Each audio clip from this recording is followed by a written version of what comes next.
Good morning, everybody. It's Mrs. Phipps here. I'm here on this rainy Saturday planting some seeds for my garden, and I thought you'd like to join along. So let's talk about the seeds I chose. I chose some bean seeds, and typically they ask you, because the seed coat is so strong, that you soak it in water overnight. I've been soaking these seeds for a couple of hours now, and right now they look like little wrinkly toes, like you've been sitting in the bathtub too long. So those will be ready to plant. The next thing I chose was some lettuce seeds. These are much smaller. This one's called a cut and come again lettuce variety. And that's a fun variety because you can just trim off the leaves off the top and it'll re-sprout and you can keep your garden going. The next thing I have are some beets. These are funny looking little seeds. They're really knobbly, and inside are actually more seeds inside of that. The next thing I have is good old corn. These are all dried up, so it doesn't look like regular corn. It's just because they're dry. And then, of course, sunflower seeds, because I love the big flowers in my garden for the birds. And the last thing I have are lentils. Now, these are out of my cupboard, and I'm not sure they're going to sprout because these are sold as food, not for seeds. But I thought we'd give it a try, and you can do the experiment with me. All right, so the next thing we need to talk about is the soil. Let me push these out of the way. Soil is very interesting. You can get it out of your yard. This came out of my garden. You've got to make sure that you don't pack it when you put it in the packet and in the seed containers. I tap it gently to settle it. Don't smash it down with your hands. I want you to think of the soil as chocolate cake, not chocolate fudge. Okay, so we're going to be doing one row of beans and then one row of lettuce in here. Get my ones out of the water.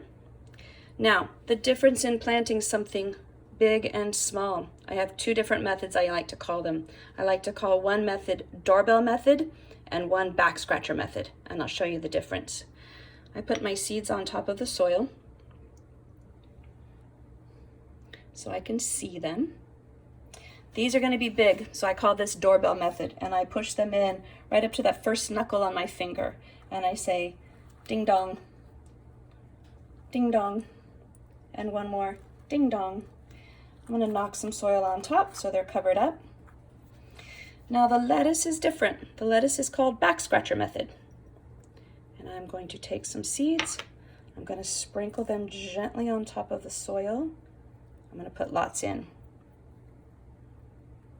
These seeds are so small that they need to see some sunshine as they sprout. So I'm just going to very gently kind of just tickle them into the soil. You can still see some of the seeds. They'll get the moisture from the soil, but they'll also be able to see some sunshine. The tricky part about this is the birds can also see them. So sometimes you have to put some protective covering for to protect them from the birds. Okay, my next packet, I'm going to put some beets and some corn. Again, these are big enough, and these are rooted plants. They're going to eat the roots of them, so they need to be a little bit deeper. So I will doorbell them, ding dong, ding dong, and knock a little bit of soil on top. And what do you think about the corn? Is that going to be back scratcher or doorbell method? They're nice and big. I'm going to use the doorbell method. Press them in, ding dong, ding dong, ding dong. Cover them with soil. Yes, your hand's gonna get dirty. That's okay, we can wash them later. One last packet for my sunflower seeds. What do you think? Doorbell method? I think you're right. Let's push that guy all the way in there.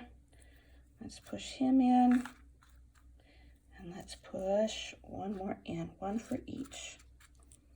And lastly, my lentils. This is an experiment. These were bought from the store. Normally, I buy the packets of seed from the hardware store.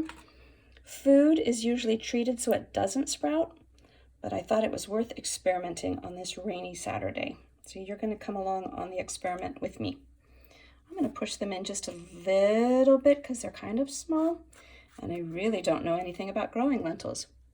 So the last thing you need to do is water. You're going to give them just a little sip. Remember, we don't want to drown them. Just a little dribble like that. Now he's still sticking above the soil. I'm going to give him a little push. Water the rest of your plants like that. Put them in a sunny windowsill and wait about a week. Now, let's pretend you don't have any soil and you don't have any pots. Come with me. We're going to do an experiment with a Ziploc bag and some paper towels. We're going to take the rest of our beans. We're going to put them right on top of our paper towel. And we're going to take the rest of our corn. I like to use the corn and the beans because they're nice and big and they show. I'm going to add some water. Give them a good drink of water.